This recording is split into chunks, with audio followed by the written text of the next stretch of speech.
If you've been working on the same novel for months or even years, you might have started to wonder whether you need more time, more discipline, or maybe just a better idea or more talent. But what if the real reason you haven't finished is that you've been trying to solve the wrong problem? Well, in today's episode, I'm breaking down 5 common beliefs that keep writers stuck and what your draft actually needs from you instead. Welcome to the Fiction Writing Made Easy podcast. My name is Savannah Gilbo, and I'm here to help you write a story that works. I want to prove to you that writing a novel doesn't have to be overwhelming. So each week, I'll bring you a brand new episode with simple, actionable, and step-by-step strategies that you can implement in your writing right away. So whether you're brand new to writing or more of a seasoned author looking to improve your craft, this podcast is for you. So pick up a pen and let's get started. In today's episode, we're talking about 5 common beliefs that can quietly keep you from finishing your first draft. Because when you've been working on the same novel for months or maybe even years, it's natural to start looking for an explanation. You might assume you don't have enough time, or maybe that you need to be more disciplined, or that you still have way too much to learn before you're ready to start writing. And then when none of these solutions seem to work, it's easy to start wondering whether the problem is you or whether your story idea simply isn't good enough. But in many cases, writers aren't stuck because they lack talent, commitment, or a good idea. They're stuck because they've mistaken the symptom for the cause. And what I mean by that is they keep trying to solve problems that aren't actually responsible for them being stuck. So in this episode, we're going to look at 5 of the most common myths that keep writers stuck, how each one gets in the way, and what's actually true instead, all so that you can make forward progress towards finishing your draft. All right, so let's dive right in, starting with myth number 1. And myth number 1 is, if I had more time or tried harder, then maybe I'd finish my draft. This is probably the most common explanation writers give for why they haven't finished. If I had more time, if I had more discipline, maybe if I had more motivation, I'd finally get the thing done. Now, of course, finishing a novel does take time and effort. You have to sit down, put words on the page, and keep returning to your draft. But more time only helps when you know how to use it. What I mean by that is you can carve out an entire afternoon and still spend most of it rereading yesterday's pages, tweaking sentences, second-guessing your outline, or staring at the blinking cursor because you're not sure what should happen next. So yes, although you have given your writing more time, very little of it goes to actually moving your draft forward. So what tends to happen is then you assume that the answer is to push yourself harder. You create a stricter schedule, raise your word count goal, or promise yourself that this is the week you'll stop making excuses. But a stricter schedule or higher word count goal won't answer the questions that are keeping you stuck. This is how writers can end up working on a novel for months or even years without getting much closer to the end. It's not because they're not trying hard enough, it's just that their effort has nowhere clear to go. So before you decide that you need more hours or that you need to become a more disciplined person, I want you to think about what you're expecting your already limited writing time to accomplish. Because many writers start outlining or drafting with an intriguing idea, but very little clarity about what their story is actually about. So they hope that the outline or the draft itself will reveal what happens, where the story is headed, and how everything fits together. But in reality, spending more time outlining or drafting may not solve the problem. And that's because the writer is still working from an idea that hasn't been developed enough yet. So more hours will just simply give them more time to wrestle with the same unanswered questions. Now, I'm not saying that you need to have every detail of your story figured out before you start writing or outlining, because you will always make new discoveries as you outline and draft. But whether you outline or not, you do need to develop enough of your story's foundation to support a full-length novel.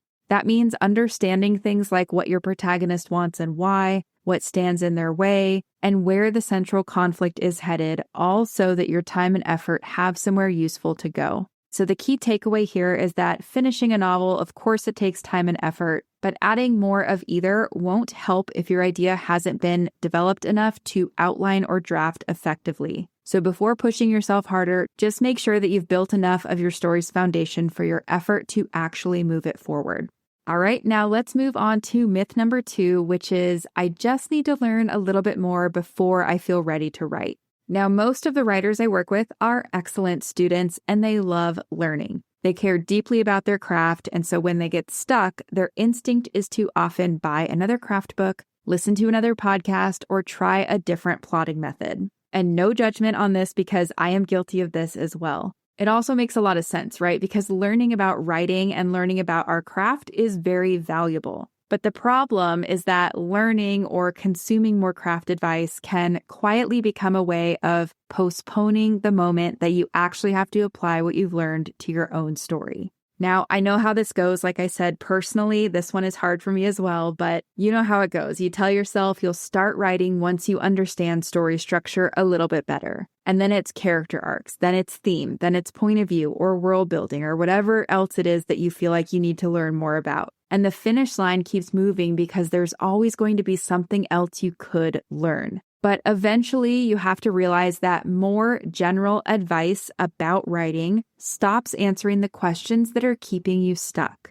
What I mean by this is that a craft book can explain what a strong central conflict does. It can explain what the central conflict's purpose is in a story, but it can't decide what the central conflict of your story should be, right? A podcast can teach you why your protagonist needs a clear goal and what the function of that is in your story, but it can't choose your specific character's goal for you. Those kind of answers only start emerging when you start making decisions about your own story. Again, what your protagonist wants, why they want it, what the central conflict is, and how one event leads to the next. Now, again, a caveat here, that does not mean that you need to stop learning or blindly start drafting. It just means letting what you learn lead you back to your story. So instead of asking, what else do I need to learn about writing, or what else could I learn? Because we know there are so many things that you could learn and read up on, right? There are so many things. Instead of that, I want you to start asking, how can I apply what I'm learning to the novel that I'm actually writing?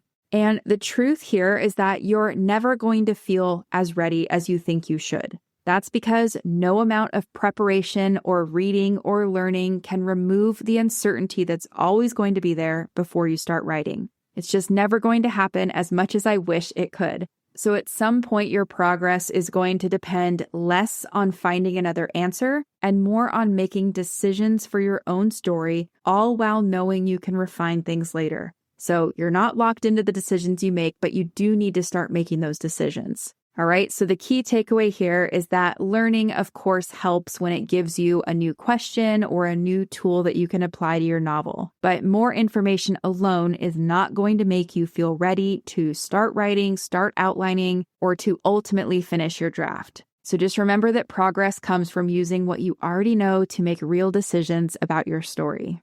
Now, next up is myth number 3, and this is the myth that beautiful writing makes a good story. Now, when most people picture a successful writer, they picture someone who just produces gorgeous sentences, vivid descriptions, clever metaphors, and paragraphs that just flow out of them effortlessly. And because prose like that is what we see on the page, it's easy to assume that beautiful writing is what makes a story resonate with readers, and it's what makes a novel good. But the problem with this belief, aside from the fact that it's not true, is that this belief sends writers straight to the sentence level. So when a chapter feels flat or when they start losing momentum, they end up polishing the same pages again and again, hoping that if they polish their prose and maybe just change a few words and sharpen how they're saying something, they hope that that will make the story work too, or that it will make their draft look like the novels they read. Now, I totally get why this is tempting, right? Because sentence level revision can feel really productive because the improvement is right there immediately on the page in front of us. Compare that to something like figuring out why the story stalled in the first place, whether that's because your character lacks a clear goal or the conflict in your story isn't escalating or one of the other various reasons it could be, right? That is less obvious and often harder work and more uncomfortable work to do. So again, this is why writers default to polishing chapters and scenes that already exist, while the rest of the novel remains unclear and unwritten. Now, real quick, I want you to just think about a book that you love and that you just couldn't put down. I'm guessing that you kept turning the pages because you wanted to know whether the character would get what they wanted, you wanted to know what it would cost them, and what they were going to do when things inevitably got worse. And that pull or that desire to keep turning the pages, that comes from the story that's well crafted underneath the sentences. So again, a character to care about who has a meaningful goal, who's facing obstacles and conflict, and has something real at stake, and probably ultimately changes by the end, right? That's what pulls you in. Now, beautiful prose can absolutely strengthen that experience, but beautiful prose cannot create that experience on its own. If there's no story underneath the sentences, if your reader doesn't understand what the character wants or why these moments that you're showing matter, then polishing the language isn't going to do anything for you. That's why I say a lot in this podcast that your main job in a first draft is not to make every sentence beautiful. It's to get the story down and move the story forward all the way to the end. And yes, your prose will need attention eventually, but polishing works best and is more efficient, more constructive once you have a complete story that works and is ready to polish. All right, so the key takeaway here is that beautiful prose can certainly make a strong story more vivid and enjoyable, but beautiful prose alone cannot make up for a lack of story underneath the sentences. And remember that during a first draft, focusing on moving the story forward and getting to the end needs to come before perfecting the pages you've already written. I know it's going to be hard, but trust me on that and just get to the end before you start polishing. All right, now next up is myth number 4. And myth number 4 is something like, I should be able to get the story right as I write it. I should be able to write it perfectly in one pass. Something like that, right? And this one is not about expecting every sentence to sound beautiful like we just talked about. This myth is about expecting the entire story to come together while you're writing it for the first time. So imagine you sit down to write a scene and you're expecting yourself to figure out what should be in the scene, how it's going to advance the plot, how it's going to reveal the character's inner struggle, how you're going to build the story world, how you're going to plant a clue that matters later, how you might reinforce the theme, maintain the right pace, and have it all read beautifully, all on the first attempt, all at the same time.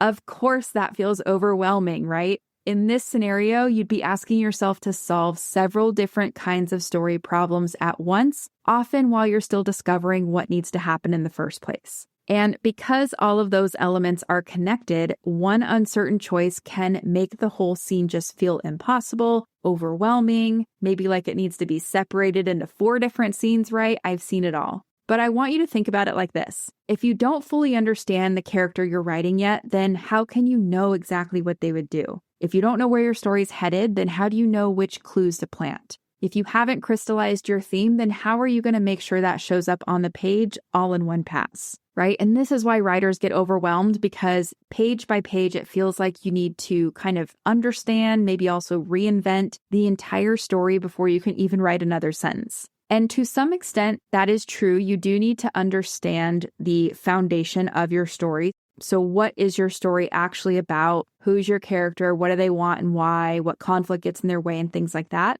But that does not mean you have to have every detail figured out or that you have to produce a perfect draft on your first try. Now, let's back up a second and talk about why we tend to expect this of ourselves. And this expectation comes partly from reading published novels. Because when we're in the reader's seat, when we're reading a book, things like the plot, the character arc, the theme, the pacing, and the prose, they are all working on the page together at the same time from our experience as a reader, right? So as a reader, we see the finished result. We do not see the separate rounds of discovering what the story's about, creating an outline if that's in the writer's process, drafting the novel start to finish, and then revising it probably multiple times, right? We don't see any of that goes into the finished product. So I think that's where this expectation comes from. And then we sit down and we expect our first draft to look like that.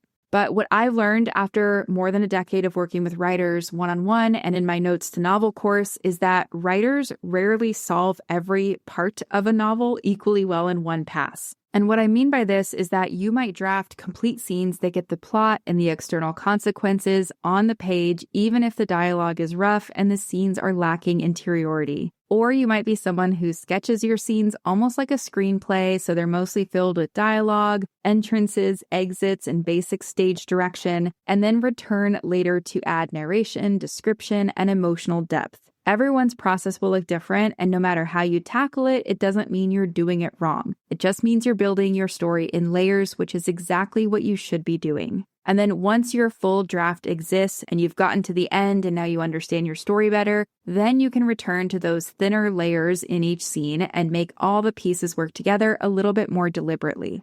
All right, so the key takeaway here is that you do not have to make every part of your novel work at once, and especially not in your first draft. Instead, I would rather you focus on the most important job of the current pass you're working on, knowing that you can always deepen, connect, and refine the other layers once more of the story exists. All right, now last up is myth number 5, and this one is getting stuck means something is wrong with me or my idea. I see this one a lot when a manuscript stops working or when a writer gets stuck. They often treat it as a judgment on themselves. So they think things like, maybe I just chose the wrong idea, or maybe my idea is stupid. Maybe I'm not creative enough, or I just don't have that natural born talent. Or maybe the thought sounds like real writers sit down and probably already know what happens next. There must be something wrong with me because I don't. It usually starts there, and then after a few false starts or maybe a few drafts that you've gotten stuck on, the inner voice starts to feel a little bit more personal. So it starts to sound like, okay, well, maybe I'm just someone who loves books and I'll dream about writing for the rest of my life, but I'm just not the kind of person that can actually finish one, right? So it starts to get a little bit more personal and sometimes a little bit more nasty, which is unfortunate. And one thing I want to point out right away about this kind of interpretation is that it makes getting stuck in a draft feel like you're at the end of the road. Like if your idea is quote unquote bad, then maybe you should just abandon the whole thing altogether. Or if real writers don't struggle this way, then every difficult season or encounter that you have becomes more evidence that you're collecting that you just aren't a real writer, right? We all know how this feels. But I want you to know that getting stuck doesn't automatically mean that your idea is broken or that it's bad or that you lack what it takes. Because more often than not, it just means that you've reached a part of your story that your current understanding or your current process hasn't prepared you to write yet. So in other words, it's most likely a process problem. What I mean by that is that maybe you started drafting before you understood what your story is really about. So maybe you haven't built a strong foundation for your story to stand on yet. Maybe your protagonist lacks a clear goal, or maybe you have exciting scenes in mind, but you're not really sure how they link together or what they're all adding up to. Or maybe you've written some pages and you're just kind of polishing them because you don't know where the story's headed next or what you should really do to get back in the swing of things, right? And all of these are problems that you can investigate and solve. They are not character flaws. So what I want you to do is look at the specific places where you feel stuck, where you feel uncertain, or where you feel unsure, and just figure out like, where are you in the story? What's going on? Why do you feel uncertain or unsure? And I want you to look at this because where you're stuck can give you insight into exactly what's wrong and how to fix it. I just did an episode on this topic. It's episode number 257, and it's called Stuck in Chapter 1 or The Messy Middle. Here's what your stuck point reveals. I will link to that in the show notes. But the gist of it is that if every draft you write tends to lose momentum in the same place, let's say around 20,000 words, then I want you to zoom out and say, okay, what do I really feel unsure or unclear about here?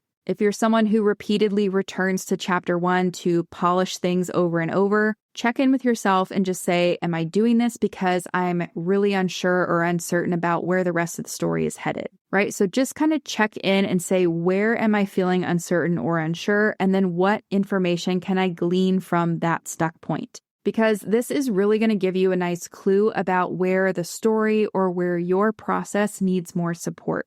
All right, so the key point here is that getting stuck does not mean that you necessarily need to work harder, abandon your idea, or scrap the whole thing and start over. I want you to treat your stuckness as a clue and follow that clue to figure out what's going wrong. Again, I'm going to link to an episode where I talk about the 3 most common places people get stuck. If you feel like this is the myth that's really holding you back, then definitely go listen to that episode. And then what I want you to do is solve that problem before you make your stuckness mean that you're bad or your idea is bad or that you're just not cut out to be a writer, because that just isn't true. All right, so those are the 5 beliefs that I see holding writers back from finishing their drafts all the time. And I want you to notice that all 5 of these myths pull your attention away from the work your story actually needs. They tell you to add more time, make more effort, find more information, or polish things that don't need polishing instead of identifying the specific decision, page, or problem that's keeping your draft from moving forward.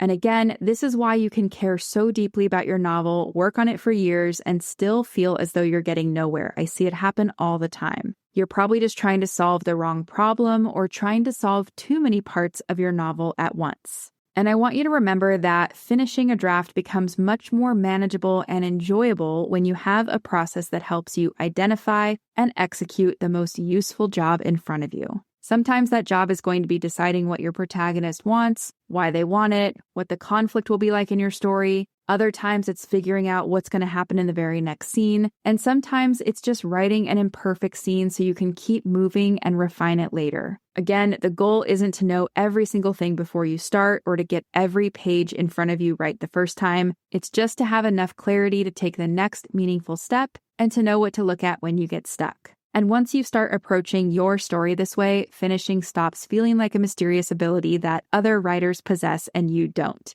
Instead, it becomes a series of story decisions that you can make and problems that you can solve one at a time. And if you want my help with this, if you want to get your hands on my step-by-step process that I use with other writers to develop their ideas, map out their story, and write their first draft all the way to the end, then that's exactly what I teach inside Notes to Novel. Enrollment's opening again very soon. I'm going to drop the link to the waitlist in the show notes. So if you want to be the first to know when doors open, and if you want to get your hands on a clear step-by-step process to help you go from idea to finished draft, go click the link in the show notes. All right, so that's it for today's episode. As always, thank you so much for tuning in. I hope your writing is going well, and I will talk to you next week.